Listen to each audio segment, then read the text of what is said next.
What's up YouTube, RobberXRob here, and it's been a little bit since I've posted a regular video thanks to the real world, or whatever it is you want to call it, but I won't bore you with the details.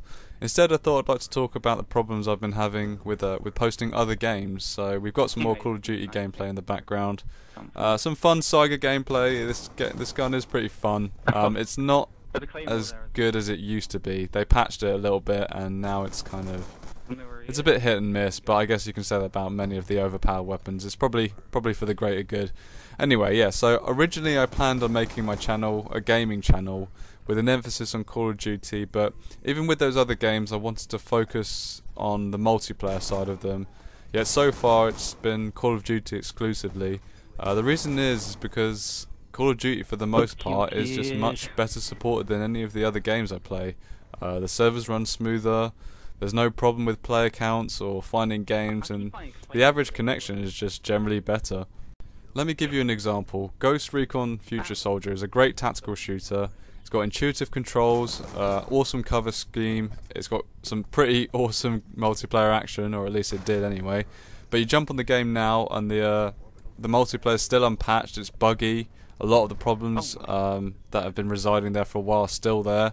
Player count's low, so there's no chance of regional exclusivity, which is obviously what you need when you want things like good connection, you want to play a range of players.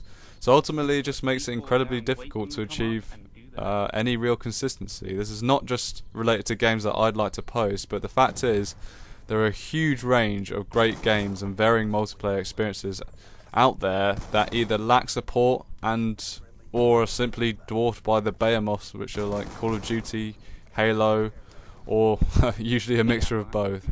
I guess part of the problem too is that with posting there is a certain standard I hold to myself, and that includes other games outside of Call of Duty, and with all the problems these games tend to be riddled with, it makes it tough to achieve that based on the level of effort it takes to acquire gameplay consistently. With regards to single player games, my main concern is that it's difficult for me to do consistent live comms given the time I've got, and more importantly without interruption. I would only post a single player game if it was either very personal to me or I'm able to do something with it that's entertaining or interesting for the viewer, because frankly there's plenty of Let's Play channels that have covered most of the stuff I imagine I put up. If there are specific requests for live comms from myself, I feel like my perspective would be different, but for now I think I'm sticking to my strengths and letting the channel take its course, which, you know, of course my strength is Call of Duty. I don't think there's anyone denying that. That being said, there are some single player games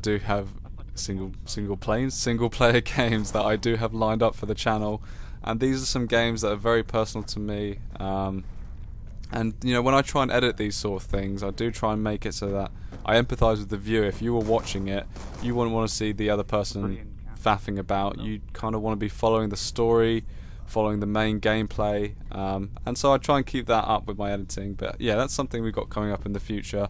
The main issue I have with single player games and live comms is that really I feel like it takes the point away of like why you would be playing a single player game. So for me, when I play a single player game, you know, I try and immerse myself in it, because it's not just about the gameplay, it's like the story, the characters, and that kind of all augments the gameplay and makes it have some sort of meaning or some satisfaction, because I think standalone gameplay and single player only goes so far.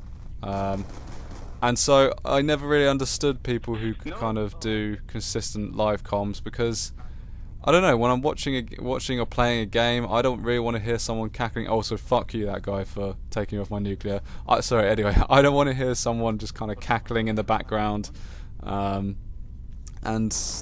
I just feel like it takes away from it. So that's why I don't think I'm going to be posting that many single player games. In terms of what I said about single player gameplay only going so far, what I mean is that I think things with like high scores and stuff are also fun, but do get a bit weary. And the other thing is that the reason I focus on multiplayer games is because although it's virtual, it deals with kind of real conflict. You're fighting against other people, and I think that's ultimately more exciting. That's all we have time for this week. But you know, I don't want to have the slump like I had before. But the thing is, I am actually working on something a little bit bigger than my regular posts. So if you keep an eye on my channel, not entirely sure when I'm going to say that's going to post, but it depends on the way I can accumulate footage. But I hope you guys enjoyed the gameplay. I had fun during the gameplay anyway. Anyway, I'll see you guys on the next post. Cheers.